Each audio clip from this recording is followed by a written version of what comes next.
Bismillahirrahmanirrahim. Malaikat Jibril berkata, "Ya Rasulullah, di depan ada malaikat Israel mau masuk." Kata Rasulullah, "Boleh masuk, silakan."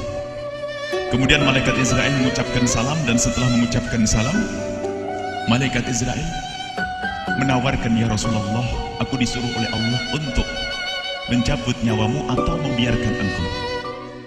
Dalam riwayat, aku disuruh oleh Allah untuk memberikan pilihan kepadamu, al-baqa' fid dunya, tetap di dunia, atau ar-rafiqul a'la, atau dengan Allah. Nabi Muhammad menjawab, ar-rafiqul a'la, dengan Allah. Kemudian setelah itu Nabi Muhammad berdoa agar umatnya selamat. Setelah ada jaminan umatnya selamat, malaikat Israel, "Sudahlah, cabut nyawaku kalau memang sudah waktuku." Mulailah Nabi Muhammad dicabut nyawa beliau oleh malaikat Israel. Dan di saat Nabi Muhammad mulai dicabut nyawa beliau oleh malaikat Israel, Nabi Muhammad mengatakan, mahadha, apa ini wahai Israel? Malaikat Israel kemudian menjawab, "Ya Rasulullah, itu adalah sakaratul maut, itu adalah sakitnya di dalam kematian." Kemudian Nabi Muhammad mengangkat tangannya sambil berucap, "La ilaha illallah, inna lil mauti la sakarat." Tidak ada Tuhan selain Allah, sungguh di dalam kematian ada sakitnya, sakit kematian, yaitu sakaratul maut. Kemudian Nabi Muhammad memohon, "Ya Allah, Allahumma khafif alayya sakaratul maut." Ya Allah, ringankan sakaratul mautku ini, ya Allah. Dijawab oleh malaikat Israel, "Ya Rasulullah, itu sudah aku ringankan 70 kali." Nabi Muhammad menoleh, "Apa malaikat Israel? Sudah kau ringankan 70 kali keringanan?" "Iya ya Rasulullah, sungguh aku tidak pernah mencabut seorang hamba lebih lembut dari cara mencabut nyawamu. Ini sudah aku ringankan 70 kali. Setelah itu justru Nabi Muhammad menangis, "Israel, 70 kali rasanya masih sakit." "Iya ya Rasulullah, memang itu sakaratul maut." "Lalu bagaimana engkau mencabut umatku, wahai Israel?" Allah, yang diingat siapa? Umat.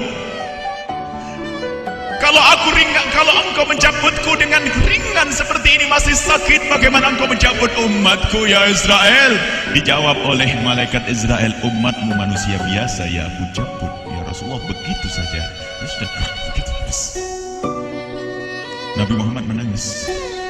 Tiba-tiba Nabi Muhammad mengangkat tangan dan memohon kepada Allah, Allah, inna lil mauti la sakarat, la ilaha illallah, inna lil mauti la sakarat, sungguh di dalam kematian ada sakaratul maut. Allahumma khaffif ala ummati sakarat maut. Ya Allah, ringankan dari umatku sakaratul maut, wa thaqqil alayya, dan bebankan kepadaku. Sampai tidak sadar doanya Nabi Muhammad seperti itu. Thaqqil alayya itu doa cinta. Seorang ibu yang pernah punya anak, tuh lihat kalau doa Rasulullah ini masih dilakukan. Bagaimana Rasulullah bisa doa begitu? Itu bahasa cinta yang tidak bisa diterjemahkan dengan oleh akal. Seorang ibu kadang-kadang, ibu yang di belakang, ibu mau dikasih sakit oleh Allah? Mau, Bu? Ibu jauh sekali. Ibu mau dikasih sakit? Jawabnya tidak mau. Tapi suatu ketika seorang ibu melihat anaknya sakit, ngomong, "Sudahlah nak, jangan kamu yang sakit, biar ibu yang sakit." Ada atau tidak? Kenapa ngomong begitu? Itu bahasa cinta itu. Tidak rela kalau anak ini sakit, biar aku saja yang sakit. Itu yang dirasakan Rasulullah. Sakaratul maut begitu sakitnya, membayangkan betapa sakitnya umat Nabi Muhammad di saat dicabut nyawa beliau. Maka Rasulullah mengatakan, "Ya Allah, ringankan sakaratul maut dari umatku, bebankan kepadaku saja ya Allah. Wala sawfa yu'tika fatarda." Permintaan Nabi Muhammad tidak ditolak oleh Allah, dikabul dan dikabul, wahai Muhammad. Sallu ala Nabi Muhammad. Dan benar, sakaratul maut kita ditahan oleh Rasulullah, ditanggung oleh Rasulullah, sehingga digambarkan oleh Imam Bukhari di saat Nabi Muhammad dicabut nyawa beliau, Siti Aisyah yang ada di situ. Rasulullah berada di pangkuan Siti Aisyah, yang saat itu Siti Aisyah melihat keringat dingin keluar dari kening Rasulullah. Siti Aisyah tidak pernah melihat keringat keluar seperti itu. Bahkan di saat dipegang kepala Rasulullah, panasnya melebihi dari panasnya orang biasa. Setiap kali ada kain dicelupkan di air, ditempelkan di kening kening Rasulullah langsung mengering. Saat itu Nabi Muhammad mengucapkan kalimat la ilaha illallah innal mauti lasakarat. Kemudian Nabi Muhammad berpesan dengan banyak pesan, dan di antara pesan Rasulullah adalah akri minni ala ummati salam, akri minni salam ala ummati wa ala man ittaba'ani wa ala man tabi'ani min ila yaumil qiyamati. Aku titip salam kepada umatku dan orang yang mengikutiku sampai hari kiamat. Sadari salam Rasulullah.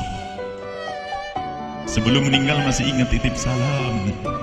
Salam kepada siapa? Bukan salam kepada siapa-siapa, tapi salam kepada kita. Maka mari kita mengucapkan salam kepada Rasulullah, karena Rasulullah sudah salam duluan kepada kita.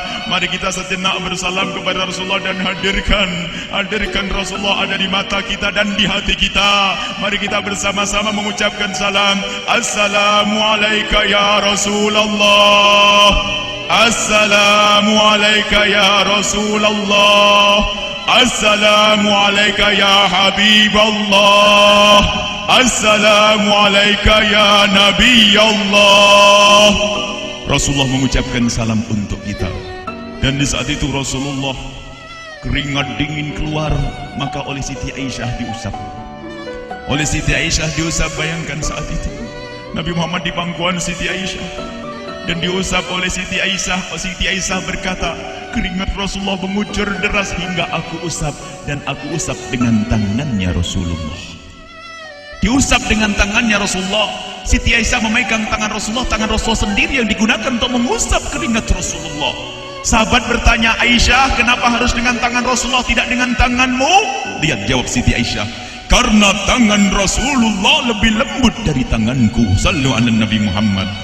Masih sempat nyanjung itu sahabat Nabi. Dalam keadaan begitu masih menyadari kelembutan tangan Rasulullah, jasad Rasulullah, kemuliaan Rasulullah sallallahu alaihi wasallam. Dan aku lebih menginginkan bahwasanya yang menyentuh jidat Nabi Muhammad adalah tangan yang paling mulia di dunia dan di akhirat. Siti Aisyah enggak berani menyentuhkan. Pengennya yang disentuhkan di kening Rasulullah adalah tangannya Rasulullah sallallahu alaihi wasallam. Kemudian setelah itu Nabi Muhammad merasakan sakit yang sangat untuk kita. Kemudian Nabi Muhammad mengangkat tangan tinggi-tinggi mengucapkan la ilaha illallah inna lil mauti lasakarat. Tiba-tiba tangan itu semakin turun dan ditangkap oleh Siti Aisyah. Dan di saat tangan itu jatuh di tangan Siti Aisyah, kemudian tiba-tiba paha Siti Aisyah merasakan berat kepala suci Rasulullah. Dan saat itu Siti Aisyah sadar bahwasanya Rasulullah sudah kembali kepada Allah Subhanahu wa taala. Sallu ala Nabi Muhammad. Siti Aisyah bingung di saat melihat seperti itu. Ditaruh pelan-pelan wajah Rasulullah, sambil menangis lalu berkata, Rasulullah sudah meninggal. Para sahabat Nabi pada bingung. Sayyidina Ali tiba-tiba terduduk, nggak bisa berdiri. Sayyidina Uthman nggak bisa ngomong. Ada orang Sayyidina Zaid berkata, aku baru melihat Rasulullah. Setelah ini aku tidak mau melihat lagi selain Rasulullah. Ya Allah, butakan mataku. Aku tidak ingin aku kotori mataku dengan selain Rasulullah. Dan dibutakan oleh Allah. Bermacam-macam kejadian saat itu. Madinah heboh luar biasa dengan meninggalnya Rasulullah sallallahu alaihi wasallam. Dan sungguh meninggalnya Nabi Muhammad adalah menghidupkan hati yang mati kalau orang faham. Tiba-tiba Sayyidina Abu Bakar datang. Setelah Sayyidina Umar mengatakan, siapa yang mengatakan Muhammad meninggal akan aku penggal lehernya. Jangan seperti orang-orang Nabi Muhammad sekarang lagi pergi seperti waktu Musa pergi kepada Tuhannya, kepada Allah, nanti akan kembali kepada kita. Muhammad belum meninggal. Ini adalah karena kecintaan Sayyidina Umar bin Khattab, tidak ingin Nabi Muhammad pergi. Tiba-tiba datang Sayyidina Abu Bakar As-Siddiq lalu masuk ke kamarnya Rasulullah, lalu masuk kepada Rasulullah, kemudian mengecup kening Rasulullah. Dan Sayyidina Abu Bakar berkata, ya Rasulullah, tibta hayyan wa mayyita. Ya Rasulullah, engkau tetap harum dalam keadaan hidup dan harum setelah meninggal dunia. Sallu ala Nabi Muhammad.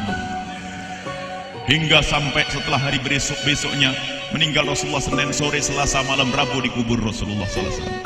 Setelah dikubur, Sayyidat Fatimah bertanya kepada Sayyidina Abdullah ibn Abbas, Sayyidina Anas, wahai Anas, hai Anas, sambil menangis Sayyidat Fatimah Zahra, hai Anas, bagaimana engkau tega? Atabat anfusukum an tahtu ra'sa Rasulillah. Apakah engkau rela menaburkan debu di atas kepala Rasulullah? Sayyidina Anas menangis kaget, ya wahai binta Rasulullah, kalau kami tidak dilupakan oleh Allah, niscaya tidak ada yang bisa mengubur Rasulullah.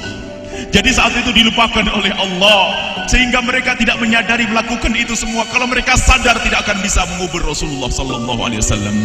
Ini yang diungkapkan oleh Sayyidina Anas, kalau seandainya kami tidak dilupakan oleh Allah, niscaya kami tidak akan mampu mengubur Rasulullah sallallahu alaihi wasallam. Kami yang hadir di sini, ya Allah, ingin senantiasa hadir di hati kami kekasih-Mu Nabi Muhammad. Maka kami mohon, ya Allah, jadikan kekasih-Mu Nabi Muhammad yang akan, ya Allah, yang akan mendampingi kami kelak saat Kau cabut nyawa kami, seperti yang Kau wahyukan kepada kekasih-Mu Nabi Muhammad. Wa abshiru bil jannati, semua hamba yang beriman akan menyaksikan surga, ya di saat dicabut nyawa mereka. Dan surga, di tempat surga itu yang paling mulia adalah Nabi Muhammad. Maka kami mohon, ya Allah, saat Kau cabut nyawa kami, Allah, hadirkan Nabi Muhammad di hati kami, Allah.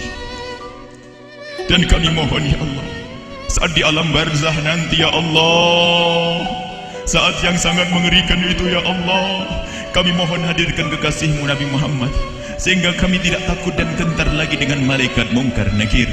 Dan ya Allah, kami mohon di saat di padang mahsyar nanti, ya Allah, hadirkan kekasih-Mu Nabi Muhammad. Jadikanlah kekasih-Mu Nabi Muhammad yang akan menemani kami dan akan membonceng kami, membawa kami ke telaga Kausar. Lalu kami diberi air minum dari air telaga Kausar hingga kami tidak akan haus selama-lamanya. Ya Allah, jadikan kekasih-Mu Nabi Muhammad yang akan menemani kami di saat kami menyeberang Siratal Mustaqim hingga kami tidak akan terjerumus ke neraka Jahanam.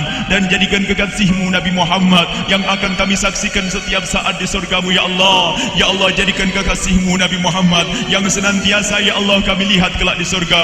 Dan jadikan ucapan kami di akhir hayat kami kelak adalah, ya Allah, adalah kalimat agung dan mulia, la ilaha illallah Muhammadur Rasulullah, la ilaha illallah Muhammadur Rasulullah, la ilaha illallah Muhammadur Rasulullah.